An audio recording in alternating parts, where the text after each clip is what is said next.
तुमचं काय मत आहे? इथे हळूहळू जे आहे सगळ्यांनीच या गोष्टीचा विचार करावा लागणार आहे काय?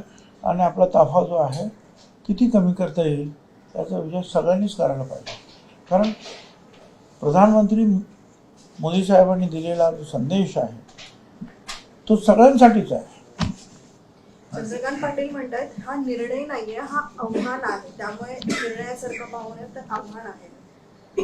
तेच आवाहन म्हणजे तेच आहे की ना, किंवा जरा थोडंसं जरा काटकसरीचं धोरण ठेवा.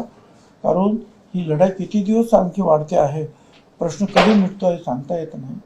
म्हणून जरा काटकसरीनं आताच आपण वागलेलं बरं असं त्यांचं मनसे अध्यक्ष राज ठाकरे यांनी देखील म्हटलंय की पंतप्रधान नरेंद्र मोदी ज्या पद्धतीने आवाहन करतात भारतीय जनता त्यांना प्रतिसाद देते, मात्र त्यांनी त्यांच्या नेत्यांना देखील थोडं सांगितलं पाहिजे आणि काय उपाययोजना असणार आहे ते सुद्धा स्पष्ट केलं असं त्यांनी म्हटलंय फेसबुकच्या पोस्टच्या माध्यमातून. राज ठाकरे यांचं म्हणणं बरोबर आहे. आणि मी आत्ताच सांगितलं की प्रधानमंत्री ज्यावेळेला बोलतात त्यावेळेला तो संदेश मंत्री असतील ने भारताचे इतर मंत्री असतील ने नगरसेवक असतील आम जनता सगळ्यांसाठी जो आहे हा विचार करण्यासारखा प्रश्न आहे.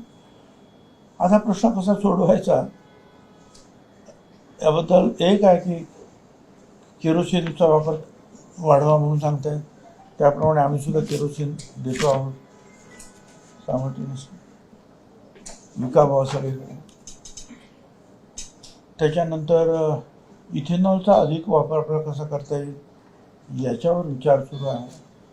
पण प्रत्यक्ष जे पेट्रोल आणि डिझेल आपल्याला जे थोडं लागतं ते आपण कित्येक पटीनं जे आहे आपल्याला आयातच करावं लागतं. आणि त्याच्यासाठी जोपर्यंत ती जहाज सुटत नाही तोपर्यंत पहिल्यासारखं वातावरण नाही निर्माण होऊ शकणार पेट्रोल डिझेलच्या बाबतीमध्ये.